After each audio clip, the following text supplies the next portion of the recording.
شہادت کی طرف آتا ہوں، موضوع کو ختم کرتا ہوں۔ سیدنا عمر فاروق رضی اللہ عنہ سن 13 ہجری میں خلیفہ بنے، 10 سال آپ نے حکومت کی، 22 لاکھ مربع کلومیٹر پر آپ نے حکومت کی، بہت زیادہ فتوحات۔ ان فتوحات سے عالم کفر پریشان تھا، بیت المقدس فتح ہوا، اور پھر جب ایران فتح ہوا، ایران اس وقت دنیا کی سب سے سپر پاور طاقت سمجھی جاتی تھی، اور جب ایران فتح ہوا حضرت عمر رضی اللہ عنہ کے دور میں، تو پھر ایرانیوں سے تو رہا نہ گیا۔ اس وقت بھی وہ سازشیں کرتے تھے، آج بھی اور قیامت تک بھی کرتے رہیں گے۔ کیوں؟ رسول اللہ صلی اللہ علیہ وسلم کا فرمان جھوٹا نہیں ہو سکتا۔ رسول اللہ صلی اللہ علیہ وسلم نے جب فرما دیا کہ دجال اس کا اعلان، وہ نکلے گا تو جہان سے بھی، لیکن اس کا اعلان جو ہوگا وہ ایران کے اندر اصفہان کے مقام پر 70,000 یہودیوں کے جلوس میں اس کا اعلان کیا جائے گا۔ ایران کا علاقہ، تو ایران فتح ہوا، ایرانیوں کو برداشت نہ ہوا، انہوں نے سازش کی۔ مدینہ میں رہنے والے ایک ایرانی ابو لولو مجوسی فیروز، اس کو اس کام کے لیے تیار کیا۔ مختصر یہ کہ 26 ذی الحج سن 23 ہجری سیدنا عمر رضی اللہ عنہ فجر کی نماز کے لیے مسجد نبوی میں تشریف لائے، نماز کے لیے، جماعت کے لیے امام کی حیثیت سے کھڑے ہوئے، نماز شروع کی۔ وہ مجوسی نمازی کے روپ میں مسجد میں موجود تھا، چادر پہنی ہوئی، سردیوں کا موسم تھا، زہر آلود خنجر چھپایا ہوا۔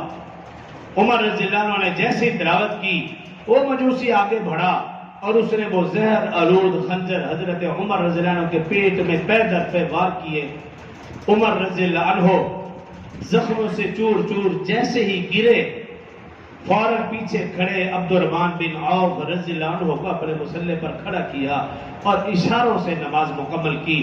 نماز مکمل ہونے کے بعد عمر رضی اللہ عنہ نے سب سے پہلے یہی بات کہی، مجھے بتاؤ میرا قاتل کون؟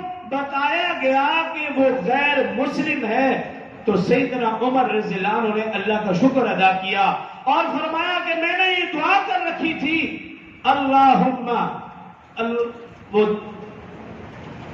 دعا یہ تھی کہ اے اللہ مجھے مدینہ میں شہادت کی موت دے، مجھے اللہ کی راہ میں شہادت کی موت دے، اور وہ بھی مدینہ میں۔ یہ دعا تھی سیدنا عمر رضی اللہ عنہ کی۔ اللہم انی اسألک فی سبیلک وفاقا فی بلد رسولک، اے اللہ میں تجھ سے سوال کرتا ہوں کہ مجھے اللہ کی راہ میں شہادت کی موت دے، اور وہ بھی رسول اللہ صلی اللہ علیہ وسلم کے شہر میں مدینہ میں۔ ان کی یہ دعا قبول ہوئی۔ جب پتہ چلا کہ میرا قاتل غیر مسلم ہے، اللہ کا شکر ادا کیا۔ 26 ذی الحج کو یہ واقع ہوا، طبیب کو بلایا گیا، اور طبیب نے جیسے ہی دوائی پلائی وہ زخموں کے راستے سے نکل گئی۔ عمر رضی اللہ عنہ کو مزید یقین ہو گیا کہ اب میری شہادت یقینی ہے۔ حضرت عمر رضی اللہ عنہ نے اپنے بیٹے عبداللہ بن عمر کو پاس بلایا اور کہا جاؤ اما عائشہ صدیقہ رضی اللہ عنہ کی خدمت میں حاضر ہو، اور انہیں جا کر کہو امیر المؤمنین نہیں، اسلام کا خادم عمر آپ کو سلام کہہ رہا ہے، اور ساتھ ہی اجازت چاہتا ہے کہ اگر آپ اجازت فرما دیں کہ آپ نے رسول اللہ صلی اللہ علیہ وسلم، حضرت ابوبکر اور ان کے ساتھ جو جگہ ہے وہ بے شک آپ نے اپنے لیے رکھی ہے۔ حضرت عائشہ رضی اللہ عنہ کا یہ پیغام جا رہا ہے کہ اما عائشہ وہ جگہ آپ نے اپنے لیے رکھی ہے، لیکن اگر آپ اجازت فرما دیں بخوشی تو میں آپ کا احسان مند رہوں گا۔ حضرت عائشہ رضی اللہ عنہ کو جیسے یہ پیغام پہنچایا، حضرت عمر کے صاحبزادے نے حضرت عائشہ رضی اللہ عنہ کی آنکھوں سے آنسو جاری ہو گئے اور کہنے لگی، اے بیٹے عبداللہ بن عمر، میری خواہش یہی تھی کہ رسول اللہ صلی اللہ علیہ وسلم اور ابوبکر کے ساتھ میں دفن ہوں، لیکن عمر رضی اللہ عنہ کے اسلام پر، رسول اللہ صلی اللہ علیہ وسلم پر اور مجھ پر اتنے احسانات ہیں، میں ان کے احسانات کا بدلہ نہیں اتار سکتی۔ اور پھر اشارہ دیا، کہا وہ بھی ایک موقع تھا جب منافقین نے مجھ پر تہمت لگئی، رسول اللہ صلی اللہ علیہ وسلم نے 1 مہینہ مجھ سے بات نہیں کی، صحابہ اکرام بھی خاموش تھے، منافقین کی زبان رکنے نہیں تھی، اس وقت سوائے عمر کے کسی اور نے میرا ساتھ نہیں دیا. عمر رضی اللہ عنہ نے کہا تھا اعلان سبحانک ھذا بہتان عظیم، یہ تو واضح بہتان ہے. حضرت عائشہ رضی اللہ عنہ نے کہا یہ عمر کا احسان میں کبھی نہیں بھول سکتی، عمر کو میں انکار نہیں کر سکتی، میں خوشی اجازت دیتی ہوں کہ ان کو یہاں دفن کر دیا جائے. جب بیٹا حضرت عمر کو یہ پیغام سنانے آ رہا، روایات میں آتا ہے کہ حضرت عمر رضی اللہ عنہ جسم سے خون نکلنے کی وجہ سے کمزور ہو چکے تھے، اٹھ کے بیٹھنا ان کے لیے ناممکن تھا.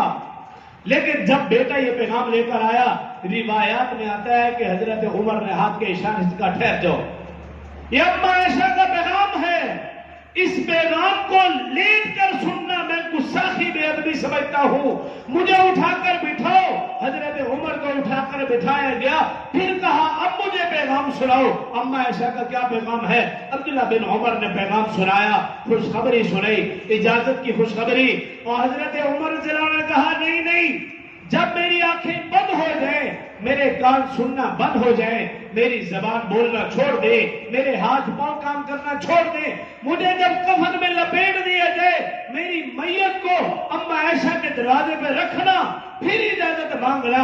اگر وہ اجازت دیں تو مجھے رسول اللہ صلی اللہ علیہ وسلم حضرت ابوبکر رضی اللہ عنہ کے ساتھ دفن کرنا، اگر وہ اجازت نہ دیں تو مجھے جنت البقیع میں دفن کرنا. اسی طرح حضرت عمر رضی اللہ عنہ کے میت کو لے جایا گیا، اما عائشہ کے دروازے پر رکھا، آپ کے چہرہ انور سے کپڑا ہٹایا اور پھر اما عائشہ سے اجازت لی گئی. اما عائشہ نے کہا میں تو پہلے ہی اجازت دے چکی ہوں. ان کی بخوشی اجازت تھے. حضرت عمر رضی اللہ عنہ کو رسول اللہ صلی اللہ علیہ وسلم حضرت ابوبکر کے ساتھ حضرت عمر رضی اللہ عنہ کو دفن کیا گیا.